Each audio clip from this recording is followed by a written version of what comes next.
आज के समय में हर दिन इंसानियत शर्मसार होती जा रही है। आए दिन किसी न किसी की हत्या का मामला सामने आ रहा है। ऐसा ही एक वाकया फिर से हुआ और वह भी कांग्रेस के कार्यकर्ता के साथ।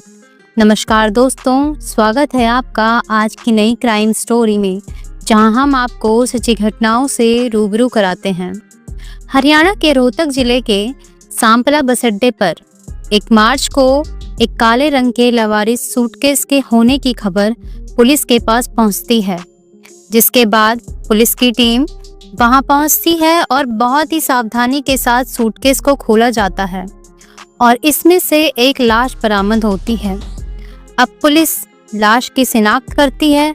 जो लोग उस लाश को पहचानते हैं वह हैरान हो जाते हैं, क्योंकि यह लाश होती है कांग्रेस कार्यकर्ता हिमानी नरवाल की, जो भारत जोड़ो यात्रा के समय राहुल गांधी के साथ नजर आई थी। हिमानी नरवाल, जो हरियाणा की निवासी थी, सोनीपत के कथूरा गांव की रहने वाली थी।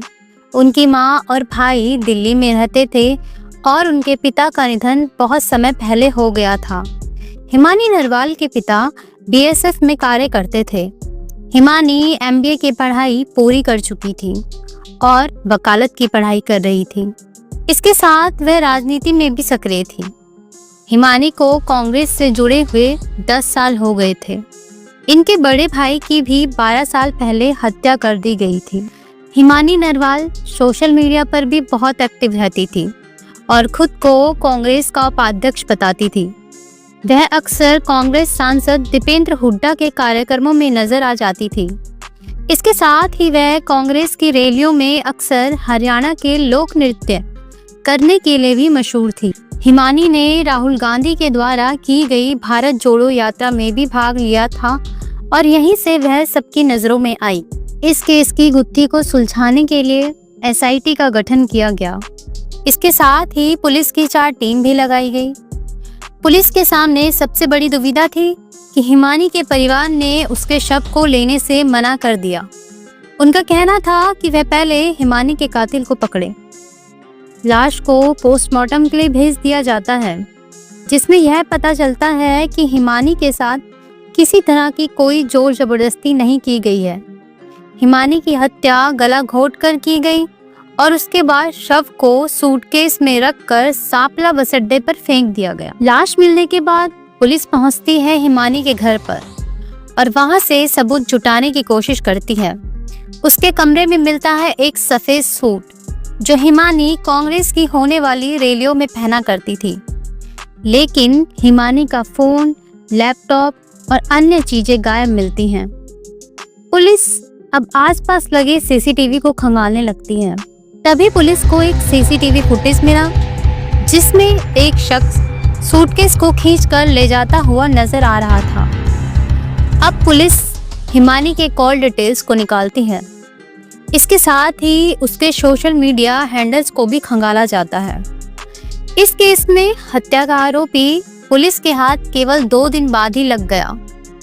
आरोपी का नाम सचिन उर्फ ढिल्लू है, जिसकी उम्र 32 वर्ष है। टेक्निकल सर्विलांस की मदद से पुलिस आरोपी सचिन को पकड़ लेती है। उसे दिल्ली के नागलोई इलाके से गिरफ्तार किया गया। वह कनौदा गांव में मोबाइल एक्सेसरीज की दुकान चलाता है। उसके 2 बच्चे भी हैं और इसकी लव मैरिज ज्योति नाम की लड़की से हुई थी। सचिन के पिता रिक्शा चलाते हैं और उसके 2 भाई भी हैं।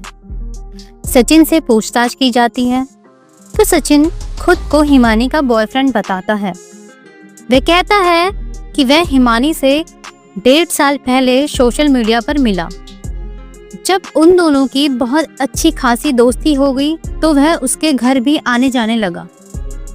सचिन ने बताया कि 27 फरवरी को जब हिमानी की मां उसके भाई के पास वापस चली गई तो वह उस रात वहां आया।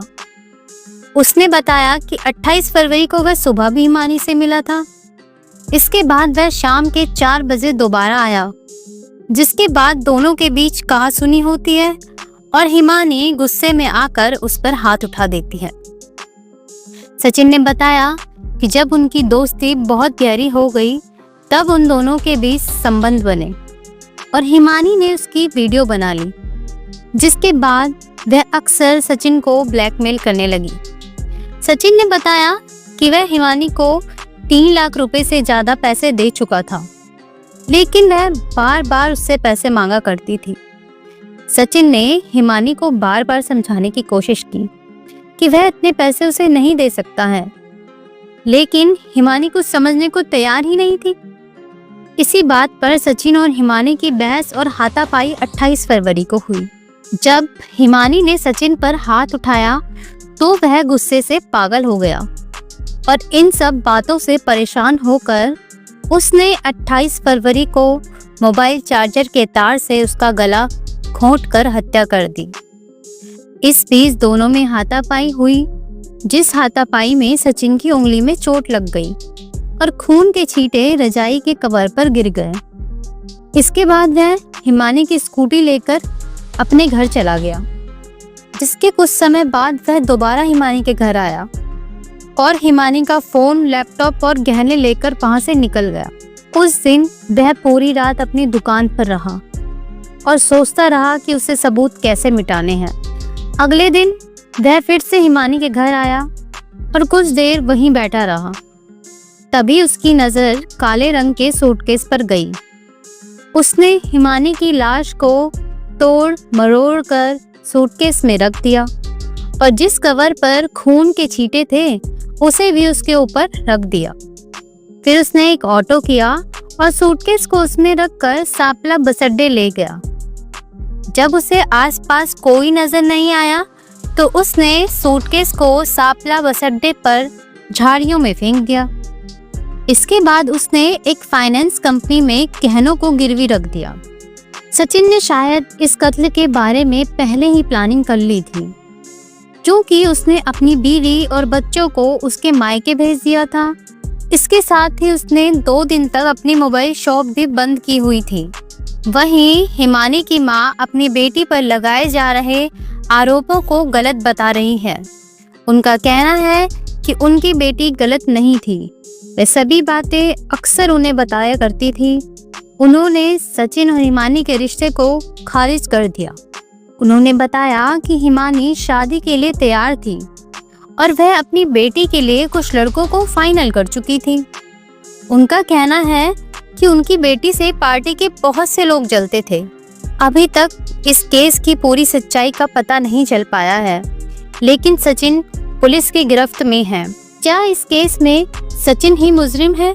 क्योंकि जो बातें सचिन बताता चल रहा है उसे ही पुलिस मानती जा रही है, या फिर इस केस के पीछे किसी और का भी हाथ है? दोस्तों, कोई भी कारण हत्या या अपराध को जायज नहीं ठहरा सकता। अपराध का अंत हमेशा कानून के शिकंजे में ही होता है।